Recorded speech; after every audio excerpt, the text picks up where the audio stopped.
Cinema துறையில அதுலயும் குறிப்பா பெண்கள் சின்ன வயதிலேயே என்ன நடந்தது அப்படின்றது தெரியாமலேயே மர்மமான முறையில நிறைய பேர் காலமாகியிருக்காங்க. அதுலயும் தவறான முடிவுகளை எடுத்தவங்களும் இருக்காங்க. அப்படியும் தன்னோட 22 வயதுல சினிமாவை உலக்கிய மயூரி, அதேபோல டிஃபன் சாப்பிட்டு ரூமுக்கு போன மகள், ஜன்னல் வழியே தாய் பார்த்த காட்சி அப்படின்னு அவங்களுடைய வாழ்க்கையில மிகப்பெரிய அளவுல ஒரு சோகமான ஒரு பகுதி இருக்கு அப்படின்னு சொல்லலாம். அது என்னன்றதான் வீடியோக்குள்ள போய் பார்த்து தெரிஞ்சுக்க போறோம். சில மனிதர்களுடைய வாழ்க்கை எப்ப முடியும் அப்படின்னு சொல்லக்கூட முடியாது. பசி சோஃபா, படாபட், ஜெயலட்சுமி போன்ற சிறந்த நடிகைகள் எல்லாம் தங்களது உச்சக்கட்ட சினிமா வாழ்க்கையின் போது திடீரென தற்கொலை செய்து கொண்ட அதிர்ச்சி சம்பவம் நடந்திருக்கு. அந்த வரிசையில நடிகை மயூரியும் ஒரு பெரிய உயரத்தை அடைய வேண்டியவங்க. ஆனால் காலம் வேற ஒரு முடிவை கொடுத்துருச்சு அப்படின்னு பிரபல தயாரிப்பாளர் பாலாஜி பிரபு சொல்லியிருக்காரு.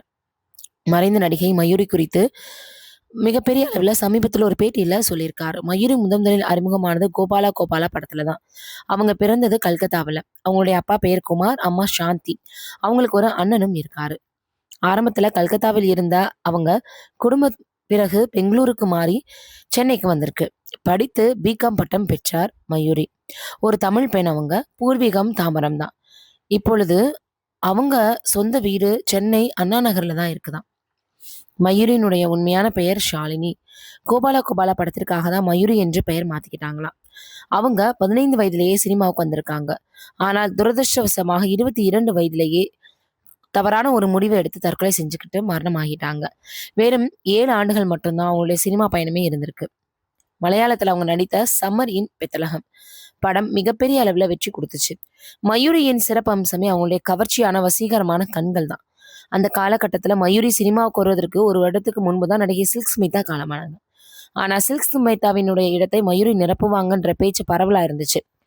ஆகாச கங்கா என்ற மலையாள பேய் படம் மூலம் மிகப்பெரிய அளவு வெற்றியை பெற்றுக் கொடுத்தது. அதுல அவங்க கங்கா அப்படின்ற கதாபாத்திரத்துல பேயாக மிக பிரமாதமாக நடிச்சிருந்தாங்க. கேரளாவில் மயூரி அப்படின்னு சொல்றதை விட கங்கா அப்படின்னு சொன்னா எல்லாருக்குமே தெரியுமா. அந்த திரைப்படத்தின் தாக்கத்தால் தான் பின்னாளில் தமிழில் வெளியான சந்திரமுகி படம் ஜோதிகா அவர்களுடைய கேரக்டருக்கு கங்கா அப்படின்னு பெயர் சொல்லப்பட்டு அவங்க அந்த படத்தை எடுத்தாங்க. தமிழும் அவங்களுக்கு நல்ல மார்க்கெட் இருந்துச்சு. சிம்புவுடன் மன்மதன் படத்தில் எதிர்மறை சாயல் கொண்ட கேரக்டர் நடிச்சாங்க. தனுஷின் புதுக்கோட்டையில் இருந்த சரவணன், விசில், கனாகண்டன் படங்கள் நடிச்சிருக்காங்க. ஏஐ படத்தில் நடிகர் வடிவேலுடன் இணைந்து நடித்த நகைச்சுவை கேரக்டர் மிகவும் பிரபலமாச்சு. 7G ரெயின்போ காலனி படத்திலும் ஒரு சின்ன கேரக்டர் நடிச்சிருந்தாங்க.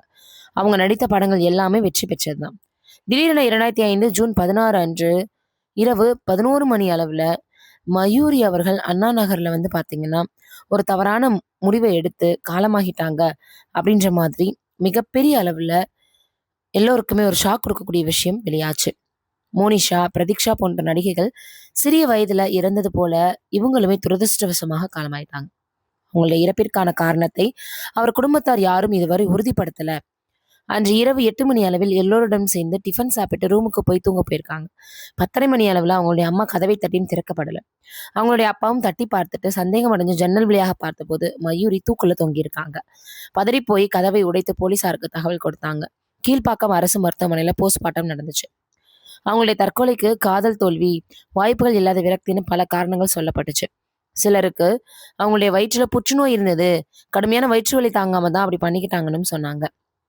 ஆனால் போலீஸ் கைப்பற்றிய மரண கடிதத்தில் என் மரணத்திற்கு யாரும் காரணம் இல்லை, எனக்கு வாழ பிடிக்கல, வாழ்க்கையின் மீது பெரிய ஈடுபாடு இல்லாததால் தற்கொலை செய்கிறேன் மட்டும் எழுதி வச்சிருக்காங்க. நடிகை சங்கீதாவும் மயூரியும் சம்மரின் பெத்தலகம் படத்தில் நடித்த போது ஒரே ரூம்ல இருக்காங்க.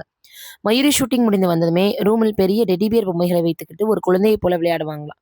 கவர்ச்சியாக நடித்தாலும் தனிப்பட்ட முறையில மிகவும் குழந்தைத்தனமான வெகுளியான பெண் மயூரி அப்படின்னு சங்கீதா பதிவு பண்ணியிருந்தாங்க. சினிமா வாழ்க்கையும் தனிப்பட்ட வாழ்க்கையும் கையாளும் பக்குவம் மயூரியிடம் இல்லை அப்படின்னும், தான் நேசித்தவர்கள் தன்னை விட்டு விலகுவதை தாங்கும் மன வலிமை அவங்களுக்கு இல்லை அப்படின்னும் சொல்லியிருந்தாங்க.